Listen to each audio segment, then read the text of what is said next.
నందమూరి బాలకృష్ణ వరుస విజయాలతో super form లో ఉన్నాడు.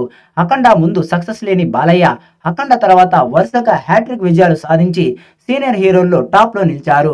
ప్రజెంట్ ఆయన బాబీ కొల్లి దర్శకత్వంలో ఎన్బికే 109వ మూవీలో నటిస్తున్నారు. ఈ సినిమా మీద భారీ అంచనాలున్నాయి. బాబీ కూడా వాల్తేరు వీరయ్య లాంటి బిగ్గెస్ట్ హిట్ తర్వాత బాలకృష్ణతో చేస్తున్న సినిమా కావడంతో అంచనాలు తారాస్థాయిలో ఉన్నాయి. ఇప్పటికే ఈ చిత్రం నుండి విడుదల చేసిన 2 గ్లిమ్స్ కూడా సూపర్ రెస్పాన్స్ ని తెచ్చుకున్నాయి.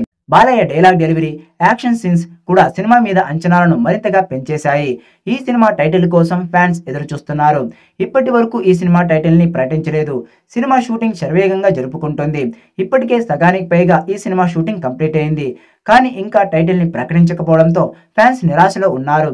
ఇక ఈ సినిమాకి ఉగ్రసింహారెడ్డి అనే పేరును పెట్టాలని మేకర్స్ ప్లాన్ చేస్తున్నారట. బాలయ్యకు సింహ అనే టైటిల్ బాగా కలిసి వస్తోంది. టైటిల్లో సింహ అనే అక్షరాలు ఉంటే అది ఖచ్చితంగా సూపర్ హిట్ అవుతుందని నమ్మకం ఉంది.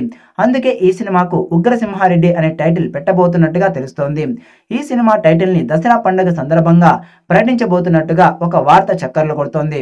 దసరా పండగకి తన కొత్త సినిమాలను అప్డేట్ ఇవ్వడంలో బాలయ్య ముందుంటారు. మరి ఎన్బికే 109 మూవీ టైటిల్ ని కూడా దసరా రోజు ప్రకటిస్తారేమో చూడాలి.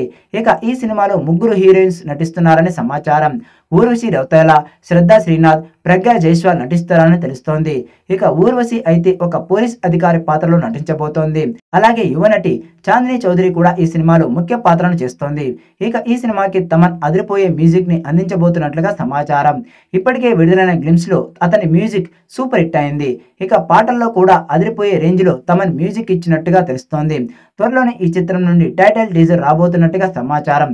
అఖండాతో 100 కోట్ల క్లబ్ లో జాయిన్ అయిన బాలయ్య వీరసింహారెడ్డి అలాగే భగవంత కేసరిలతో కూడా 100 కోట్లకు పైగా కలెక్ట్ చేసి రికార్డ్స్ క్రియేట్ చేశాడు.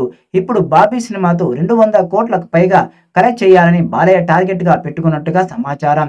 ఈ సినిమా భారీ బడ్జెట్ తో నిర్మిస్తున్నారు.